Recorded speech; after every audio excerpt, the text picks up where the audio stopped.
Hi everyone, RFG here with a review for Magenta Horizon Neverending Harvest. Developed by Maddison Baek as Hellfire Railway Interactive and published by Two Left Thumbs, available on Steam.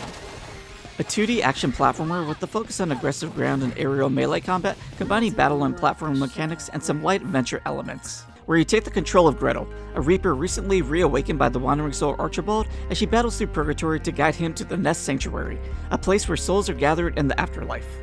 Along the way, you'll battle hordes of enemies, formidable bosses, and meet other characters, as Gretel and Archibald make their way through the afterlife to get to the nest. Just to clarify, this isn't a Metroidvania or action RPG. There isn't a level up system in place or an emphasis on increasing base stats, and game progression is handled through a stage-based structure. There is some character customization in the form of equipable necklaces and some exploration involved, and though Archibald opens up a shop system fairly early on, it's primarily there for you to purchase equipable necklaces for Gretel, and for unique range attack skills that you can assign that I'll get into more later on.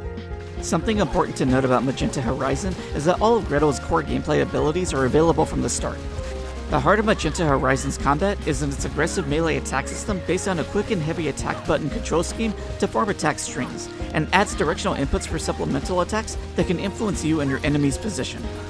Positioning in battles is just as important as dealing damage, and directional inputs combined with either your quick and heavy attack buttons have their own functions. On the ground, holding down and using the quick attack button allows for a distance increasing backstep slash from enemies, or a lunge attack to close the distance to nearby enemies with down and heavy attack. Holding up and quick attack lets you juggle light stunned airborne enemies, and up and heavy performs an uppercut slash that lifts you into the air along with lighter enemies that puts them in a juggle state. While airborne, the down and quick attack button allows you to bounce off targets, and down plus heavy has Gretel perform Flying V, a downwards diagonal left or right moving strike that also bounces you off targets. Holding up and quick attack does an upward slash, and up plus heavy does a stronger attack that can lift you and lighter enemies slightly further up in the air. By holding the heavy attack button while in a neutral position, Gretel has a charge attack that can be directed forward, backward, and upward, that can be charged up to 3 levels. You can also begin charging this by using a neutral heavy attack in the air and holding the button down when the charge begins after landing. As if the directional input attacks weren't enough, the number of ground and air attack button combination strings have their own uses, and different attack strings aren't just alternate ways to deal damage. For example, some air attack strings can keep you airborne to avoid grounded enemies and to keep some enemies juggled, while others can bring you back to the ground. Gretel's Scythe can also be used to hook onto enemies to pull you towards them, to break some enemies' guard, or to bypass them. You can alter her exit trajectory from a hook attack by holding a direction.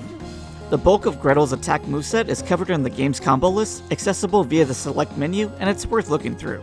There's also an option to display your attack inputs in the gameplay settings menu. Fitting in with the game's aggressive melee nature, instead of having or earning healing items, Gretel instead has a healing bomb attack that can be thrown in multiple angles. Besides dealing a small amount of damage, its main use is to tag enemies so that they can be attacked to draw healing orbs to restore your health. Different attacks draw different sized health orbs for you to absorb. Your health bar is shown at the top left of the screen along with how many healing bombs you have stored, and a meter that when filled will add 1 free use. You can only store a maximum of 3 at a time, and melee attacks are the only way to build meter for more. While they can be thrown at a reasonable distance, they aren't considered a ranged skill. Ranged skills have their own properties. You'll begin with just 1, but you'll gain more the further you progress. You have 2 sets of 4 that you can alternate between, and you can set up to 8 that can be switched at any time, or you can allocate any of them in multiple slots. Each ranged skill has their own focus meter that gradually grows for use. Your selected ranged skill will have its focus build faster, and its meter will be shown underneath the one for your healing bomb.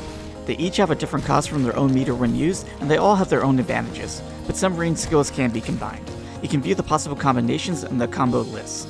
Something important to note about all of Gretel's attacks is that they'll have Hyper Armor active throughout most of their animations. Hyper Armor allows you to take damage without being stunned, letting you continue your offensive. Heavy enemy attacks can break Hyper Armor to put you in hit stun, so it's important to avoid those attacks completely, and that's where Gretel's other abilities come into play. Jumping and mid-air jumping can be used to evade enemy attacks, and to engage with enemies at certain heights. If you get hit, you can recover from hit stun faster by trying to jump out of it. You're limited to 1 mid-air jump while in the air, but striking a target with your down direction air attacks resets your use for 1 each time, as does successful hook attacks. Wall jumps and wall sliding also restores your mid-air jump usage. There are some unique attacks you have in this state, but I mostly found it useful as a repositioning tool or to briefly scan battle arenas. The battle arenas will have boundaries, so you can use the left and right sides for wall sliding. There's no real limit to wall sliding except your distance to the ground. Dashing may be one of the most important abilities you have in battle. Its main uses are to close the distance to enemies and to avoid attacks, but more importantly, it can be used to pass through enemies. Most smaller enemies can be dashed through easily, but there are enemies that have a larger horizontal size that can be only dashed through at certain parts of their body. You can try to avoid enemy attacks using other methods, but when it comes to attacks that can break hyper armor, sometimes dashing through an enemy is your best option to dodge them. There is a slight cooldown after using a dash, but it can be used again almost immediately after a quick attack or jump. You can try to dash to break out of hit stun. Holding the dash button down also allows you to rush, which doesn't have much use in smaller arenas, but can be practical in bigger ones.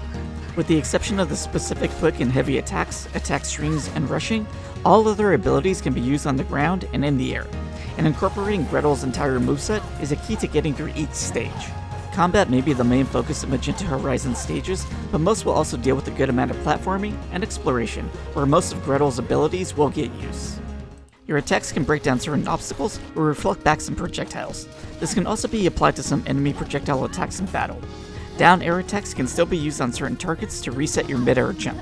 Jumps, mid-air jumps, and wall jumps will be needed to scale a good amount of vertical surfaces. Using these along with your dash and hook abilities will generally be needed to clear large gaps of spikes. Most of the time, your path is simple enough to figure out, but even if it isn't, stages have checkpoints spread throughout to help you with progression. These also restore health and restore up to half of your equipped range skill focus meters. Stages that have more of a maze-like design will usually require you to find key demons to progress. These key demons are scattered throughout the stage and have a corresponding gate demon that they unlock. Some will also have lost wandering souls that you can save, or necklaces that you can discover to equip for Gretel. Necklaces can also be bought from Archibald throughout the game, with demon horns you earn by defeating enemies, or ones that you collect in stages. You can equip up to 7 necklaces, each with a different effect. These can have an impact on how you handle battles, so it's important to know what effects you have equipped. These effects can be buffs for healing bombs, increasing the length of your dash, or have different effects based on your style ranking. As you land attacks on enemies, your style level will show next to your health meter. It starts off at D for Daring and can go up 6 ranks higher to a maximum of Supreme Spectre Savior or Triple S the more successful you are at landing attacks and avoiding direct hits. Taking these hits has numerous effects. They'll put you into hit stun, you'll take damage, and your style rank will decrease. Your style rank also gradually decreases if you're not attacking, so there's incentive to be aggressive and to get to the next battle. While a low style ranking won't directly affect your ability to survive, it does affect your total stage ranking, which is based on 3 main parameters: level clear time, how many fails or deaths you had, and your style ranking KO scoring. All 3 parameters have an S rank requirement. Levels have a target time to beat, fails add to your level completion time, so you technically should aim for 0, but KO scoring does allow for some leeway. While your goal should be to maintain the highest style ranking, that doesn't mean you can't take a direct hit. Your style ranking may drop, but what matters for your stage style score is the ranking the enemies were defeated on. This is also why hyper armor is so important. Losing your style rank and your overall style score isn't based on damage taken, but being aggressive by tanking damage with attacks and hyper armor can be part of maintaining style. So positioning Gretel to where it's active can be almost as meaningful as completely dodging heavy enemy attacks. It's a very well thought out combat and ranking system.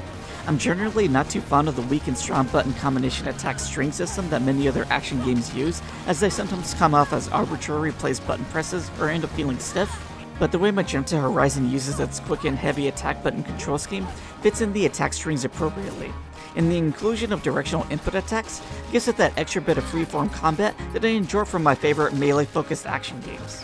That being said, sometimes I do feel like some heavy attacks or those portions of an attack string could use some cancelable frames somewhere to avoid a last-second enemy attack, but it's not something you can't adjust to. Triple S rank stage requirements having some leeway is welcoming, as is the fact that it shows you the S rank requirements at the end of a level, which makes attempting them feel more achievable. Having an easy to access restart this level option is also nice, and though it's not obvious, you can access the pause menu even at the stage results screen, instead of having to exit to the main menu and going through stage select for a retry. For anyone not necessarily interested in achieving Triple S stage ranks, Magenta Horizon does have a good amount of variety involved. Enemies, stages, and music are constantly offering something new up to even the last moments of the game. You will see many of the same enemies appear in the stages, but the encounters themselves will often be different in some way, and most of the later introduced enemies aren't just color palette swapped enemies with padded stats. I do think that some of the battle arenas or enemy compositions can use some adjusting, as sometimes it can feel too clustered or congested, especially when there are several large enemies. Bosses are generally unique. They can range from your size to about the size of the screen and have a visible poise meter underneath their health. Dropping this meter down to 0 leaves most stunned for a brief period of time, but some bosses can get juggled when this meter is depleted. Most importantly, these fights can require you to switch up strategies like adjusting equipped necklaces and offer a reasonable challenge. If you're losing multiple times in one, an optional boss hint will appear. Some stages may share a similar theme, but even being separated by linear, maze-like, or boss-only typings, none seem to share the same layouts. I would request a map for the maze-like stages instead of using the accessibility option that you can toggle along. Even something simple would be appreciated. The music I found to be enjoyable all around. It's plenty varied, fits the areas very well, picks up when the battle begins as necessary, and calms back down when ending a fight. Most importantly, none of it feels overused. As for the art, I'm not the biggest fan of the in-stage character designs, but the overall look is impressive, especially when the game is in motion, and shoutouts for Blucher, who looks amazing throughout the entire game. The still cutscenes have a different, and I'd probably say safer art style that was easier for me to appreciate. These appear in between stages and is where most of the story is presented, and for those who are curious, the story is pretty solid. I wouldn't say anything really took me by surprise or shocked me, or that there aren't twists or revelations, but it's just written well and moves at a steady pace. These cutscenes aren't voiced, but there is minor voice acting that's reserved for some moments and stages. I did find the game to be difficult, not enough to feel like anything was unbeatable, but difficult even on the middle of Wraith setting. There are some accessibility options to make it easier for those who might prefer to use them. There are also lower and higher difficulty settings for those to adjust the game for their preference. Either way, the game offers some really useful tutorials spread throughout the stages and lets you review them in the select menu, so I strongly suggest all players look through them because chances are that they will be helpful. Magenta Horizon features a good amount of value as well. Even if I don't count my number of deaths, the gameplay and stage variety it provides is worth your time. There are also horde and boss rush modes to go through that have leaderboards ready to be climbed. And if you're dedicated to Triple S ranking stages, then that'll also keep you occupied, especially since there are other difficulties. Magenta Horizon Neverending Harvest's take on blending nuanced attack and traversal mechanics into its aggressive combat and precise platforming sections is impressive whether it's compared to similar games in both the 2D and 3D space. It has inspiration from many melee action-focused games, but manages to keep its own style and forms a unique experience with the way it implements its core gameplay systems. I strongly recommend Magenta Horizon Neverending Harvest for fans of action platformers or action adventure games, especially if you're looking for a combat-heavy game that can challenge you. But that's it for me. Let me know what you think below. Thanks. Bye.